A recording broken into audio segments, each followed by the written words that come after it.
everybody has questions to answer here because everybody lent him respectability in different ways. We elevate people of no talent, people of no redeeming value whatsoever, to the status of national icons.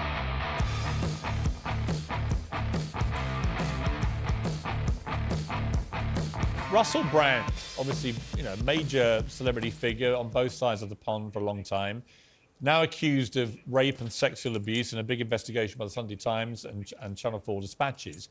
Sharon, what do you make of this story? You know Russell Brand. Yeah, look, being a woman, when I hear these, cases where women have been abused and taken advantage of, I automatically go to the woman's side because I love women, I care about them, and so I'm already on the women's side. But, you want to know details, you want to know everything involved. The only thing I can say about Russell Brand is the two things that I don't like was when he spoke about one of them is a very good friend of ours, Kimberly Stewart, about what he'd done to Kimberly Stewart in front of her father. Well, I was there. I was actually there, with Sir Bob Geldof. Well, I was there. Oh, you were? Well, I was there when he boasted about having slept with Kimberly Stewart, and Rod Stewart was there. And Rod Stewart, it was the GQ Awards 2006, and Rod Stewart went up on stage and absolutely took him down. And he called him out, and he said, you do not boast about something when you haven't done it. And Rod afterwards was telling me he was very pleased to have put him in his place, and he said, it was really disgraceful. So I think with Russell Brand, there's always been a lot of embellishment as well as the boasting. Yeah, it's you just don't do that to people's families when that father is in the room. He's done it twice now, and that's the thing that sticks with me. But this situation he's going through right now, I don't know details, so I can't comment. I mean, Jack, it seems to me we've been through the Me Too times up. A lot of bad people have had their due comeuppance. Some people were unfairly caught up in that and exonerated. I do believe in due process for everyone in these situations. It seems to me that until you actually have the police look at this properly, it's unfair. I mean, at the moment, he's been cancelled left, right and centre by everybody and everything and vilified and shamed because everyone's assuming every word of the allegations are true, but they remain at the moment allegations. Yeah, and I was going to say just that. It's, we've all known Russell, going on 20 years and... you'd like to sit there and go like, no, that I don't see him. He's done some vulgar, outrageous, crazy things, but you never want to assume that someone and is a friend or an acquaintance is capable of that. But we got to see. We saw it with the Danny Masterson situation. I mean, I was a personal friend of Danny's. Like I'd been to his house. I'd played poker with him. I actually knew some of the victims, and so that story was like, oh my God, this is it's when you know someone and then they get found guilty, it definitely shakes your foundation because you never know what happens behind closed doors. You've been pretty strong. He said there's nothing stunning and brave about choosing to sit down with a journalist instead of going to the police, and someone who does that is definitely not interested in justice, only public sympathy. Yeah. I was quite shocked when I read that. Oh, yes. Because the thing is, ultimately, what are the public supposed to do? We cannot have this man hung, drawn and quartered. We are not a court. We are not, the legal process is invested in us. If these claims, which are outrageous and they sound very serious, obviously you should go to the police. And it's not just about these victims, but it's also protecting other women as well. I hate this binary where we have that, we're supposed to believe all women, women are strong and empowered, but on the other hand, when you don't go to the police, you get to have it both ways, where you can have someone not convicted in a court, but you can have them convicted. But what about the argument that only 1% of rape cases lead to conviction? That's more of a reason to try and improve the system. It might be more of a reason why a lot of women choose actually a different avenue but you can't to get take justice into and your own hands. I mentioned the two campaigns, Me Too and Time's Up. Of course, it was down to journalists that people like Harvey Weinstein ended up in prison. Yeah, but they were the ones but that here- investigated. This is the difference between a journalist and a lawyer or someone who works in the criminal justice system. They are looking for facts. A journalist is looking. No. I'm sorry. There have been many. Sorry, there have been many journalists who have failed at their job because they're looking for a story. They're looking for a scoop. At the end of the day, I have far more trust in the legal system, as slow and clunky as it may be, and in legal professionals than I do in a journalist that's looking for their latest. All right, Ava. I mean, I read. You know, I think with all these things, the best thing to do is sit down and read every word, and then I watched the whole of Dispatches, and I thought it was extremely thorough journalism, meticulous, obviously very carefully legaled. I felt, as a former newspaper editor myself, I know how complicated these things can be. So I thought that from a journalistic point of view, there wasn't much more they could have done to present the cases of 4 different women, none of whom apparently knew each other, all making very serious allegations. But my issue with the way it's played out on social media, when people talk regularly on Twitter or whatever about victims and survivors in relation to these women, at the moment they're accusers. They're not actually at the moment established to be victims and survivors until or if there is some kind of criminal action. Am I wrong? OK, well, park the Russell Brand thing. Just to give you an example that is not connected to that at all, I'll ask you about Jimmy Savile. We've all made up our mind about Jimmy Savile. He was never convicted in a court. Should we all change our minds now? I think the court of public opinion has been quite fair. Well, he died. There. But he was never tried in a court. And So I'm should we sorry, say that his memory- But he would have been. But his And memory shouldn't have organisations been tarnished. admitted to actually covering up his crimes. I'm sorry, there have been And there has been corroborating evidence there. The issue here is, I'm sorry, you can't make that argument. The issue here is this is an episode of he said, she said. If he's denied it and we can't do anything about it, what exactly are we supposed to do? I think your opinion sucks on this. It's Like, not it about an just opinion. does. No, sorry. I'm sorry. No, but it I does. agree with that. Because, No. well, I'm I sure you agree would. with Look, I think, you know, Russell Brand is an extremely litigious individual, OK? Libel law in the UK means that it is far easier to basically say, oh, this newspaper has hurt my feelings and therefore I can sue you, than you have to provide a wealth of evidence. It'll be far more strict One side of far evidence. more wealth of evidence than actually even the court What about his needs to evidence? provide. But are you comfortable with the way the court of public opinion has already convicted him in many cases? Do you know, I think... I mean, let me put it another way. I'm as uncomfortable with that as I am with all the people trying to claim there's some vast conspiracy theory and he's being taken out by mainstream media because of something to do with his YouTube channel. I think that's complete nonsense, right? So I have a problem with both extremities here. But I do think there's a real danger. We saw it with Cliff Richard. We saw it with this young man I interviewed a few months ago who was a victim of a total fantasist who ended up doing 2 months on remand, had rapists daubed all over his home wall, all completely the result of a fantasist. Now, I'm not saying that that's the case here. They might all be absolutely telling the truth. It's certainly very compelling and convincing, I thought, the reporting. But they remain allegations. Yeah. He's entitled Which to is defend what every himself. single newspaper and broadcaster has reported. They said they are accusations and allegations, and there was no business does any woman have coming out now to say that those women should not be believed. Instead, we should Well, automatically... hang on. Well, no, again, I have a he problem. is No. Again, I have a big problem with what you just said. When you say automatically believed, right, I have a problem with that. I think all accusers who make allegations this serious, they should be listened to, taken seriously, By the police. and then their claims should be properly investigated by law enforcement, right? That's the only way to deal with criminal allegations. The moment you have a presumption that everyone who makes claims like this has to be believed, you end up with problems like, do you remember the fantasist who had all the politicians, right? For every, Spacey. For every example that you can give, there will be 100,000 women who have had a sexual assault claim that has been biffed off by the police. That is also wrong, but that doesn't change my point, which is you can't automatically believe accusers. You have to investigate them. So the moment you use that language, you lose me a bit because I'm like, hang on. Well, what if there's a young girl at home today who hears that and then they're the young girl at home who wants to make an allegation like this, you say, you will be respected, you'll be listened to, you will have your full story taken down. That's fine. You will have all that, right? What you won't be is automatically believed. Because if the moment you do that, you allow what happened with this fantasist, with this poor boy, this 18-year-old boy, life ruined by complete fantasists, these things will happen. Well, I don't think you could make this up. We're here in a television studio analysing in public the behaviour of somebody through the lens of media reporting by a different media outlet. this for me, the problem here is not about fairness or otherwise of trials, because the reality is, I suspect, based on what I've seen, it's highly improbable that he'll face trial, at least in England.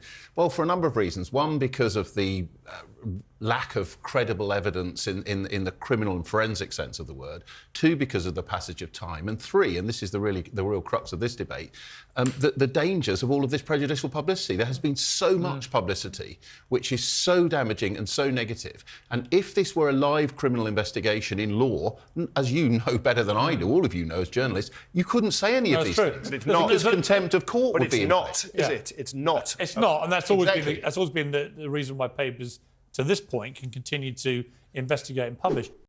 How did Russell treat you when you were actually in a relationship? Well, first of all, I wouldn't consider me and Russell having been in a relationship. Right. We had like a sort of friends with benefits type situation, which was fine in my early 20s. And he was always very nice to me. Like it was very clear what the parameters of the relationship were. And that was mutually agreed upon, and never did anything untoward happen. And he later, right, and obviously that came, and that was shocking, but later, a few years later, he did actually help pay for you to go through rehab. Yes, exactly. So I was struggling with addiction for about 10, 15 years, and I was finding it very hard to get clean and sober. So one of my mutual friends between me and Russell called him up and said, you know, George, you need some help. And so he sent me to rehab, and I was physically separated from my drug of choice, and I got some therapy, and I think that had a big part to play in my recovery journey. And he looked me in the eyes and he made his amends to me, which is what we do in recovery. We have to make amends to people. What did he say to you? He just acknowledged that it was a private relationship and it shouldn't have been made public, and that at the time he had 2 daughters. And I think that it really made him grow and change. And yeah, I felt it was genuine. I felt that he was sorry. So we cut forward, this was 2018, so we cut forward 5 years. Now he's all over the front pages of every paper as an alleged rapist and sexual abuser. What was your reaction when you first heard about this? So initially, first of all, I have been a survivor of sexual abuse, okay? And I will always believe victims, because why wouldn't you? Would you always believe accusers? Accusers, it depends. I wasn't in the room, you know? We weren't in the room. We don't know what happened there. But my initial thought was, oh my God, I'm glad I'm not Russell, because it's behavior that he was doing when he wasn't well. So when you're an addict, you can cross-addict. So if you're not working a program, he explained this to me when he made his amends, you can be off booze and drugs, but if you're not working a program, you can be acting out on a sex addiction or a food addiction. And he wasn't working a program, and as an addict in recovery, I know that he wasn't well. So I have to... But that doesn't justify rape and sexual assault. It does not. If indeed that is what he did. I mean, I've only read what I've read. I've seen the Dispatch's program. They are disturbing allegations, Absolutely. But they are allegations. Do you recognise the person described in these reports? No, I don't. But I'm not saying that they're lies, because, you know, it was a long time ago. We all, and I think they should be believed. And get some help, because part of the recovery program is you must make amends for these things. And that's what he did to me, and hopefully he'll do the same for the others. Very interesting how this debate has come down now, with a lot of people on the conservative right in the main, but basically saying they believe he's been deliberately targeted and taken down to silence him, because he's been promoting what they see as conspiracy theories. I mean, it certainly seems like that. I mean, I think you just start to see the same thing over and over again, where prominent figures like the Tate brothers, right, come out, and then all of a sudden they have all these allegations from 10 years ago, and there's no evidence. They don't go to the police, and all of a sudden it's believe women with no evidence.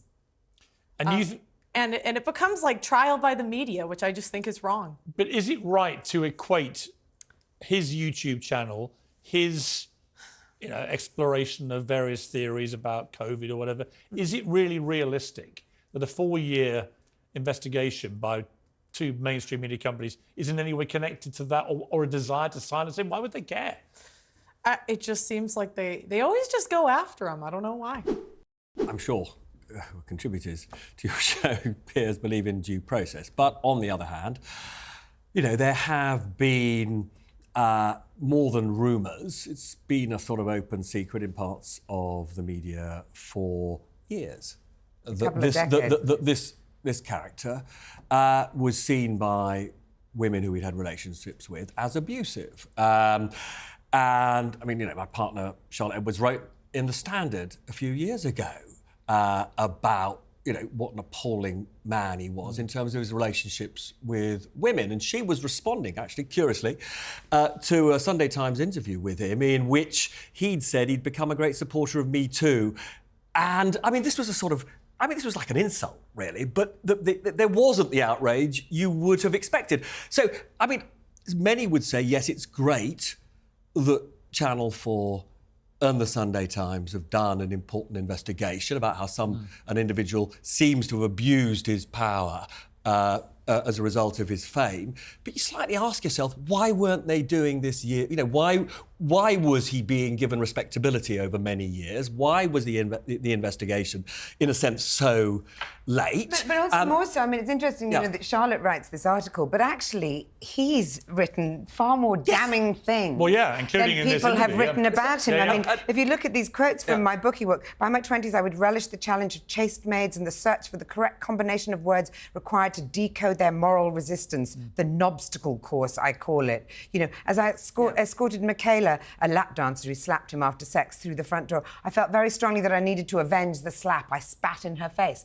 That's in his words, in his book. Totally. And I do think, you know, one of the things that all of the media, both from tabloid to sort of broadsheet and indeed television, everybody has questions to answer here because everybody lent him respectability in different ways. Platform. You know, I mean, the Newsnight interview, you know, where he's taken, you know, this is a man whose ideas are absurd, and yet, you know, the BBC gives him a platform as though he's some great thinker.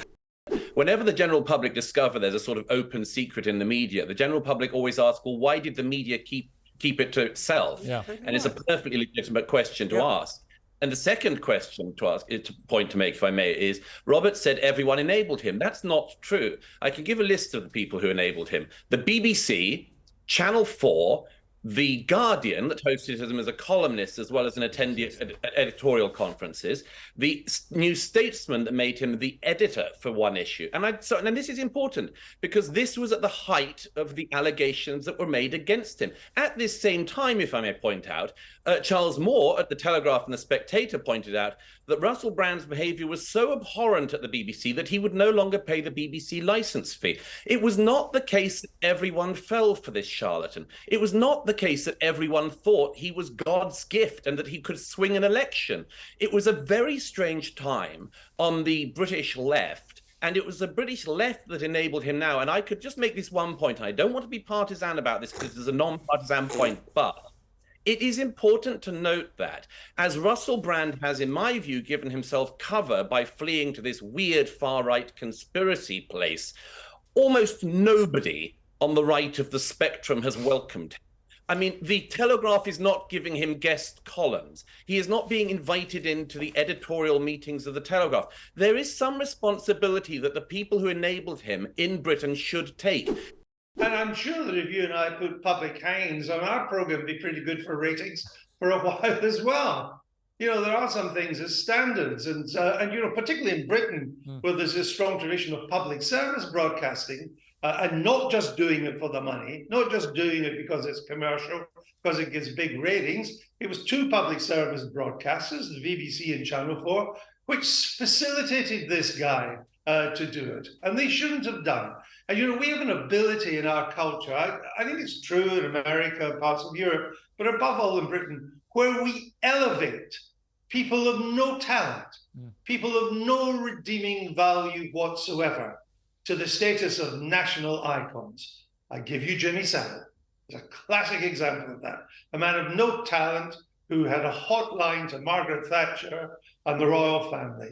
And in a different way, I'm not comparing the two in terms of what they did, in a different way, we elevated Russell Brand to be this man that seemed to have the pulse of young people in British society, whose every word we should hang on, and was worthy of interviews on the BBC's Newsnight or in Guardian conferences or editing the New Statesman. It's just nonsense. And this power of celebrity, which seems to have the ability to make sensible people stupid, this is another classic example of it, and it is corrosive of our culture and what is good in it.